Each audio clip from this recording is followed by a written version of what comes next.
All right, so you want to get a bit deeper into this whole YouTube dislike button thing, huh? Yeah. Looks like we've got some pretty interesting stuff to dig into here We do. from a creator's point of view this time. Yeah, a creator's perspective. Which should be interesting. It is. It is. And I think it's going to make us think about what it means, to Right. create and share online Totally. when everyone and their grandma can just weigh in with an opinion. Yeah. And what's really cool about this one is that Yeah.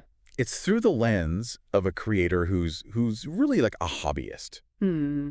Yeah. They're not in it for the fame or fortune. Right. You're averaging like one new subscriber for every 5 videos they put out. Wow. So you can see they're not exactly going viral every other day. Yeah, not a huge superstar. No. But that's interesting, I think, because that really shapes their whole take on the dislike button. Oh, absolutely. They see YouTube as a platform for creative expression, a place to connect with people who actually get what they're trying to do. Right. And from that perspective, they actually come out and say that the dislike button is pretty much useless. Yeah, they do not hold back. Yeah, pretty strong words. Yeah. I mean, I think we've all probably used the dislike button at some point, right? For sure. Yeah. So what makes this creator feel so strongly about it?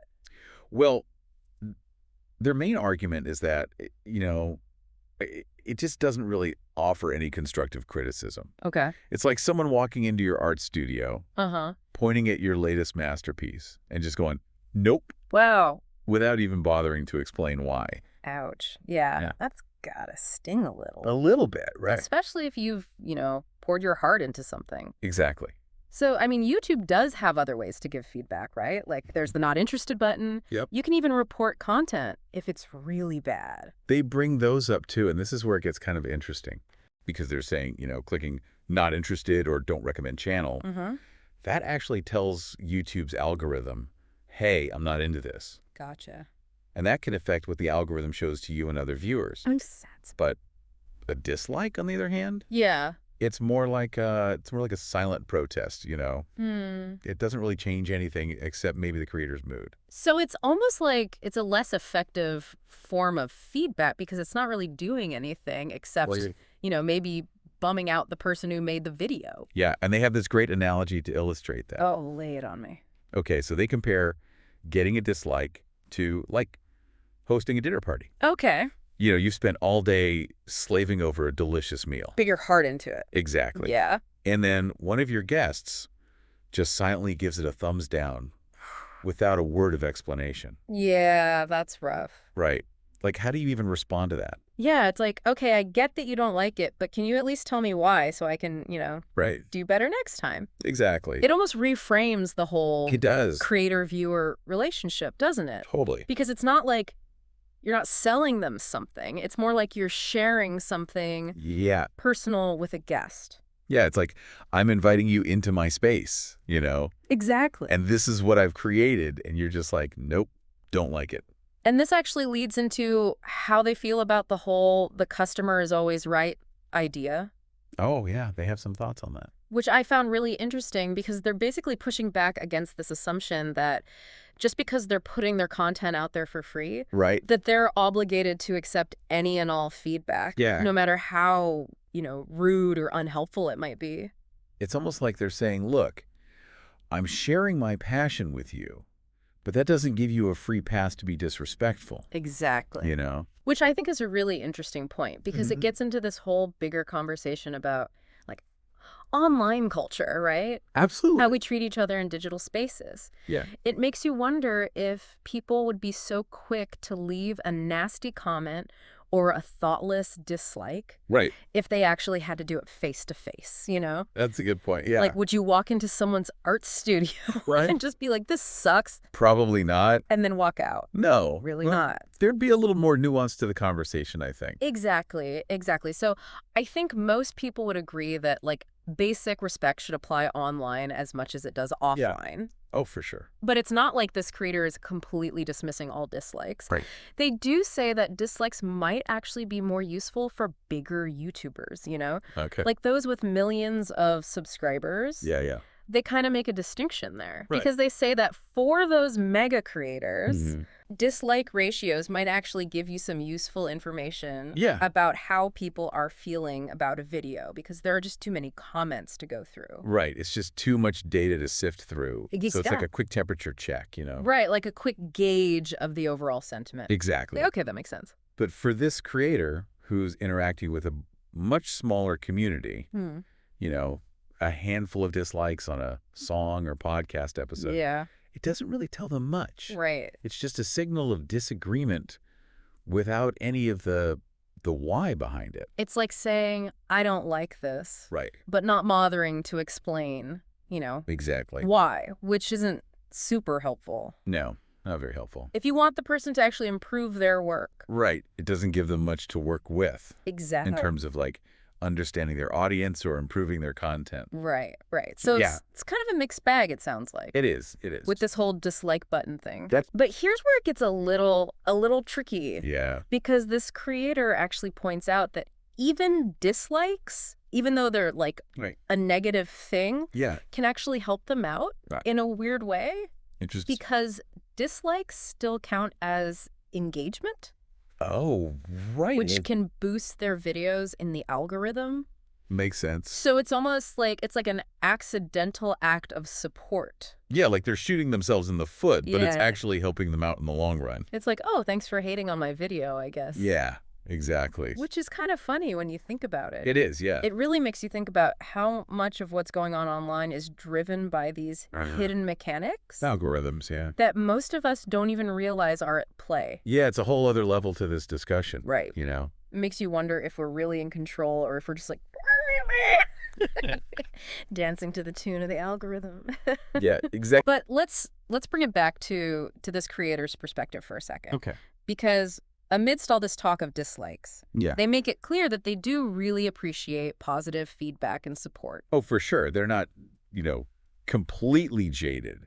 No, not at all. And they even share something that I think we can all relate to, which is that feeling of how one negative comment can feel so much heavier than 100 positive ones. No, absolutely. Like, it's just human nature, right? Yeah. We tend to dwell on the criticism more than the praise. Right. Like, I know I do. Oh, me too. It's like those negative comments just stick with you, They really do. They really do. And it speaks to, I think, the emotional impact of online interactions, right? Totally. Whether you're a big creator or just starting out. Yeah. It's like, we're all human at the end of the day. Right. And words can hurt. Especially online. Yeah, exactly. So this brings us to the creator's final plea, which is basically for more meaningful engagement. I like it. They're not just saying, don't dislike my videos. Right. They're saying, let's actually have a real discussion here. Let's engage. Yeah. They're challenging viewers to be more thoughtful, more articulate, more willing to share the reasoning behind their reactions. Yeah, not just, blindly clicking a button. Exactly. But actually, like, putting some thought into it. Right. And they even suggest something pretty bold, they say. What's that? If you want to give me your constructive opinion, be a bit more vulnerable, let me see your username and say it to my face. Wow, that's putting it out there. It is. It's interesting. It's like they're really challenging this whole idea of anonymity online, Yeah. Like, would people be as quick to leave a scathing comment if they couldn't hide behind a screen name? Exactly. And it's a good question. It is a good question, yeah. Because it makes you wonder if more accountability would lead to more respectful interactions. For sure. Online. But even without revealing their identity, viewers can still engage in a more meaningful way, right? Absolutely. It's about taking that extra step to articulate your thoughts, explain your perspective, and actually contribute something of value to the conversation. And this creator seems to really welcome that kind of engagement. Oh, definitely. Even if it's critical of their work. Yeah, they're open to the feedback. It's like they're saying, let's disagree respectfully. Right. And maybe learn something from each other in the process. Exactly, which is so refreshing, especially online where, things can get so heated so quickly. Oh, yeah. It's like everyone's just looking for a fight these days. Yeah, it's like, can we just have a civil conversation? Exactly. So to kind of bring it all together, this creator sees the dislike button as a pretty unproductive tool that, at least for their smaller channel, doesn't offer much value and can even feel, dismissive and hurtful. Yeah. Yeah. Like, I get it. It's like a slap in the face when you're just trying to put yourself out there. And they back up that view with some pretty compelling arguments. They talk about the lack of specific feedback, the fact that YouTube already has more effective ways to express, negative opinions, and then the potential for dislikes to just be like lazy or even like malicious gestures. Just to be mean. Yeah.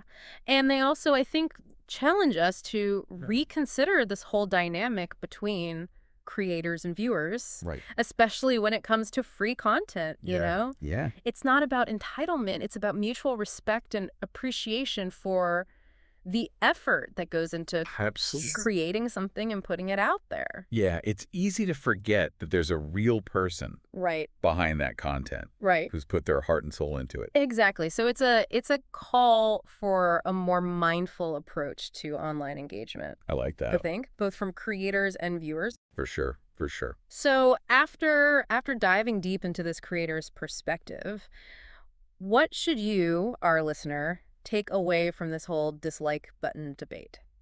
Well, I think, for starters, it encourages us all to really examine how we engage with online content, Yeah, like, are we just adding to the noise, or are we actually contributing to the conversation? Right. Are we considering the creator's point of view? Yeah. Are we appreciating the effort they've put into their work? And are we using the tools we have to actually give feedback that's constructive? Yeah, exactly. Feedback that actually helps move the conversation forward. Right. Those are some great questions to think about. But here's one more to keep you thinking. Hit me with it. How might this whole perspective on the dislike button change? Okay. If we're talking about a massive YouTube channel, with millions of viewers. Interesting. Does the sheer scale of the audience shift the balance between feedback and noise? That's a good question. And does the potential for, coordinated dislike campaigns or waves of negativity change how large creators view the dislike button? It's fascinating to consider how the context might influence their perspective. What do you think? Yeah, it really makes you think, because on the one hand, you could say that a single dislike, it might not carry as much weight, Right. It's like for a creator with a huge audience. Like one tiny raindrop in a massive downpour. Exactly. But then again, you have to think about the fact that those big creators, they're also way more vulnerable to things like organized dislike campaigns or just a sudden wave of negativity. Right. That can actually... You can really hurt their visibility. Hurt them, and their reach. So it's almost like the stakes are higher for them. Yeah, definitely. In a different way. Like the potential for both positive and negative feedback is just amplified. It's like everything's magnified. It is. When you're on that scale. So that could lead them to see the dislike button in a totally different light. Oh, absolutely. Compared to, our creator who we've been talking about, who's really focused on building a genuine connection with a smaller, more engaged community. It's a different game, It is. It's interesting how the same button can hold such different meanings for different people. Yeah, it totally depends on who's pressing it and why. It really highlights how we can't just look at these online interactions in isolation, Yeah, no. We have to consider the whole context. The whole picture. Like, what are the platform's algorithms doing? Right. What are the creators' goals? What's the audience size? How big is their audience? What's the overall online culture like? Yeah, it sounds like you're saying there's no easy answer to this whole dislike button debate. I don't think there is. No. Yeah. What might seem like, a simple thumbs down can actually be a really complex issue. Yeah, with a lot of different layers and nuances. Oh, yeah, for sure. Well, I think we've given you, the listener, a lot to think about today. Hopefully. We've explored the dislike button from, I think, a really unique perspective. Yeah. We dug into some technical details about how YouTube works. Behind the scenes stuff. And even, I think, touched on some bigger questions about, online culture and how we treat each other online. How we interact, yeah. So hopefully you've come away from this deep dive with a more I hope so. nuanced understanding of the whole debate and a a deeper appreciation for the challenges and rewards of creating and sharing content online. It's a wild world out there. It is. It is a wild world. But it's also an amazing one. Yeah. And maybe, just maybe, you'll be inspired to, leave a thoughtful comment on a video you enjoy. That's a great idea. Even if it's just a few words of encouragement. A little bit of positivity goes a long way. It really does. So yeah, that would be awesome. Well, until next time. Till next time. Keep those minds curious, and remember, even in the vast world of the internet, yes, every click counts. Every click matters. It does. It does.